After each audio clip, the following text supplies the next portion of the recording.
Oaxaca, un estado localizado al suroeste del territorio mexicano, un territorio tan grande que lo hace el quinto estado más grande en todo el país, el cual cuenta con climas cálidos y una amplia variedad de vegetación y fauna. Actualmente, en Oaxaca existen 5 pueblos dentro del catálogo de los pueblos mágicos en todo el país, además de tener el centro histórico nombrado como Patrimonio Cultural de la Humanidad desde 1987. A lo largo de este video, describiremos la experiencia que vivimos al visitar este increíble lugar.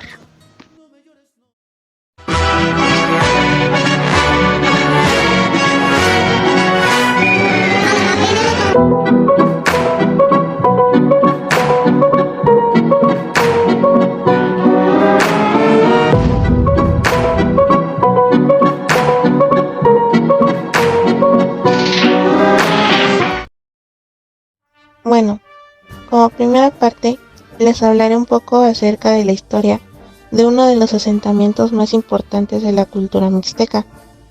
La zona arqueológica de Mictla es un sitio ubicado en el pueblo de San Pablo, Villa de Mictla, en el estado de Oaxaca.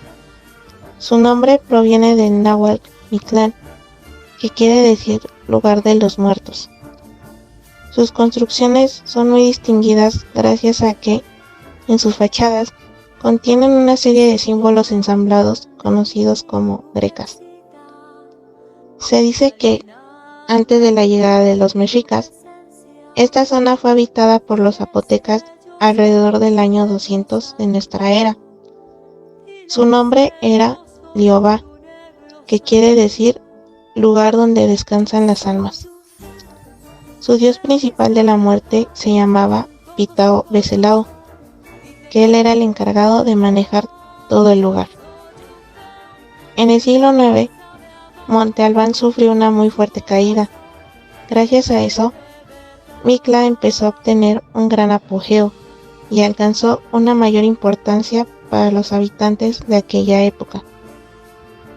Si deseamos visitar el lugar, aún se pueden encontrar algunas tumbas y columnas que fueron elementos muy importantes en la arquitectura de algunos edificios, templos y habitaciones de aquel sitio.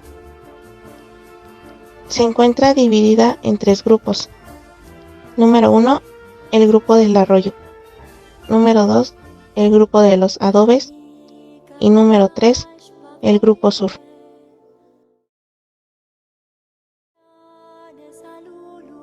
Y ahora pasemos a conocer el pueblo de San Pablo, Villa de Mictla. Se encuentra en la región de los Valles Centrales. Limita al norte con Santo Domingo Albarradas y Villa Díaz Ordaz. Al este con San Lorenzo Albarradas y Santo Domingo Albarradas. Al sur con Tlacolula de Matamoros y al oeste con Tlacolula de Matamoros y Villa Díaz Ordaz. En este lugar se encuentran diversos espacios donde quedan conservados algunos restos de las culturas zapoteca y mixteca. Aún se encuentran con algunos talleres que la propia gente local brinda para que la gente visitante y de la comunidad pueda adentrarse un poco a las tradiciones y costumbres que los hacen sentirse orgullosos de lo que son. Por ejemplo, en nuestro recorrido tuvimos la fortuna de tomar un taller del proceso de elaboración del pan tradicional. Es algo que vale la pena vivir porque se aprende la técnica de pintado y decorado. Taller de tejedoras en Teotitlán del Valle. En el taller de tejedores en Teotitlán del Valle nos pudimos percatar de diversas situaciones culturales, familiares y económicas. Para iniciar nuestro recorrido, entramos en la casa de la familia Lazo, donde muy amablemente el señor Moisés nos invitó a tomar un recorrido y explicación del proceso a sus artesanías. Nos pasó a su patio, donde podríamos observar todas las herramientas que usan para la elaboración del hilo y para tejerlo. Nos dio una demostración del cepillado de la lana, del hilado y de cómo lo tiñen naturalmente con plantas, bichos y flores. Después lo pasan a un tejedor donde empezaría a tomar más forma. Pasada la explicación del señor Moisés, mis compañeros empezaron con sus preguntas. De esta manera, él abriría más su mente hacia nosotros, compartiendo datos interesantes de su vida. El señor Moisés trabaja en los tejedores desde que tiene memoria, ya que es una herencia familiar, al igual que su esposa, la cual se encontraba muy enferma en el momento en el que fuimos a verlos. Son una familia honrada y con valores de oro, a lo que pudimos percibir. Una de las preguntas que más destacó y que más importancia tenía fue la de qué opinaba acerca del regateo. Comentó que solamente los mexicanos bajaban los precios de sus artesanías, ya que los extranjeros sí tenían el dinero para pagar lo que valía todo lo que hacen. También nos comentó que ahora ya no utilizan tanto las tintas naturales, sino que las artificiales, ya que son más económicas y así el precio de sus artesanías va bajando y los turistas aceptan más ese costo. Por otra parte, también nos comentó que él trataba de ver la situación económica de los turistas, ya que él entendía que no todos tenían el dinero suficiente para pagar sus artesanías, cosa que para mis compañeros y para mí se nos hizo bastante extraño, ya que esto no debería ser normalizado a ese punto. Así que considero que el señor Moisés tiene un gran valor como persona debido a que no solo se fija en su economía, sino en la de los demás. Al seguir nuestro recorrido pude llegar a una casa donde los costos no eran altos, sin embargo la persona o la familia encargada de la casa exigían bastante dinero por una explicación, cosa que en la casa de la familia Lazo no ocurrió debido a que ellos aceptaron muy amistosamente la propina que les habíamos dejado al final de su explicación. No era demasiado dinero, pero para ellos era una buena ayuda. He aquí dos extremos muy importantes acerca de la cultura de cada familia. En la familia Lazo, ellos desean seguir conservando sus tradiciones, ya que nosotros no pedimos una explicación, el señor Moisés nos las brindó. Y con la siguiente familia, ellos buscan comercializar sus productos, y su producción no es tan elaborada como la de la familia Lazo.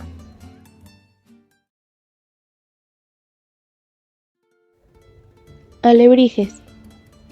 En este sitio nos dieron un recorrido por toda la casa de Jacobo y Ángeles, unos artesanos los cuales llevan haciendo muchos años atrás alebrijes de todo tipo. En el recorrido nos pudimos percatar de diversas manifestaciones culturales, ya que los alebrijes son una combinación de diferentes lados. Por ejemplo, en Oaxaca eran llamados alebrujos, y no son como los de Ciudad de México, que están compuestos por diversos animales, sino que estos espantaban a los brujos. Y también eran llamados guías espirituales protectores de cada persona. En este caso, cada día de cada mes tiene un animal diferente, al igual que cada año. Aquí nos dieron una explicación acerca de cómo es el tallado y con qué madera la hacen. En este caso es con la caoba. También nos dieron una explicación de cómo revuelven todos los colores para pintar la madera. Todos son tintes naturales. Y fue una parte bastante interesante, debido a las reacciones químicas que cada tinte natural tenía con otro distinto. Al final de nuestro recorrido nos enseñaron una galería con alebrijes bastante bonitos y llamativos. Al final nos hicieron elegir uno, sin pintar, ya que nosotros deberíamos haber hecho este proceso de detallado y demás.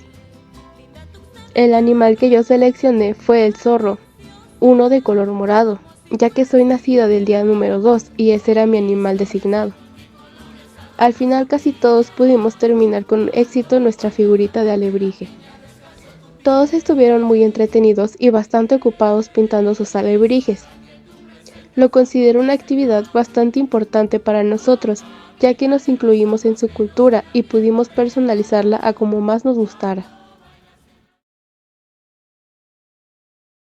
El taller de barro negro en San Bartolo, Coyotepec. Al llegar, nos recibieron amablemente y acompañados de otros visitantes, nos comenzaron a dar una plática acerca del lugar, así como un poco sobre su historia. De entre los datos más relevantes, se nos dijo que el cómo trabajan el barro negro es una técnica antigua que viene desde los tiempos de Monte Albán, hace más de 2000 años. El barro negro es extraído de un lugar llamado La Mina, a 5 kilómetros del pueblo. Durante la demostración del barro negro, se nos platicó que esta es una tradición heredada. De hecho, él lo lleva haciendo desde los 7 años de edad. También se nos platicó que las mujeres no pueden ir a la mina directamente a extraer el barro, pero pueden intervenir en todo lo demás. También nos platicó que hace más de 60 años, en 1953, su abuela descubrió la técnica para que las piezas fabricadas en barro negro se vieran pulidas y brillosas. Esto utilizando una piedra de cuarzo. Es así que al terminar con la charla, pasamos al taller, donde con una bola de barro negro nos enseñaron a crear nuestro propio cantarito, hablándonos sobre las formas de decorarlos, el calado, que es perforado, el grabado con incisión y el pastillaje. En nuestro pequeño recorrido en la mezcalería Don Agave nos pudimos dar cuenta del profundo procedimiento que se lleva a cabo para poder obtener el mezcal. Comencemos con el cultivo y la cosecha del mezcal. Lo primero que nos explicaron fue que hay 26 plantas silvestres, de las cuales el espadín es el más conocido. Este agave tarda en madurar de 6 a 8 años. Lo interesante es que cada uno de los agaves tiene diferentes sabores, dependiendo de la zona o lugar de su origen. Por ejemplo, hay sabores dulces, amaderados, etc. El siguiente paso es el cocimiento de las piñas, que consiste en obtener los azúcares provenientes del agave y así resaltar los sabores de él. Para esto es necesario elevar su temperatura mediante el uso de hornos. Comúnmente son cónicos de piedra y están bajo tierra. En el horno caben alrededor de 10 toneladas de agave. La leña que se usa suele ser de mezquita. También se ocupan piedras porosas. Cuando el horno se encuentra caliente y listo, proceden a colocar las piñas por todo el horno.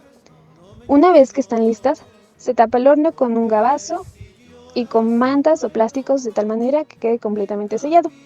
Se dejan mínimo 72 horas para la cocción. Posteriormente, sigue la molienda, en la cual se utiliza un molino circular de piedra, donde gira otra piedra que es de 500 kilogramos aproximadamente y es jalada por un animal de carga. La fermentación del agave consiste en poner el gabazo en recipientes construidos de diferentes materiales, ya que el tipo de material influye en el sabor del mezcal. Los recipientes se llenan hasta un 75% para posteriormente añadir agua hasta llegar al 90%. La destilación y por último el envasado se llevan a cabo ajustando la graduación del alcohol conforme a la NOM, que indica que debe ser entre 36 y 55 grados. También tuvimos la oportunidad de visitar un par de ocasiones el Mercado 20 de Noviembre, de los más reconocidos en todo el centro de Oaxaca, donde los chapulines, las tlayudas, el mole, las quesadillas y el pan eran los protagonistas de todo el lugar.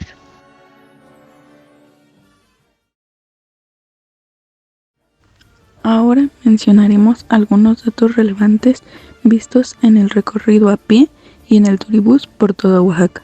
Continuando con algunos aspectos interesantes sobre Oaxaca, encontramos también que es uno de los estados más grandes, en específico el quinto estado más grande de la República, destacándose también por la distribución geográfica y por dos regiones de Sierra Norte y Sur.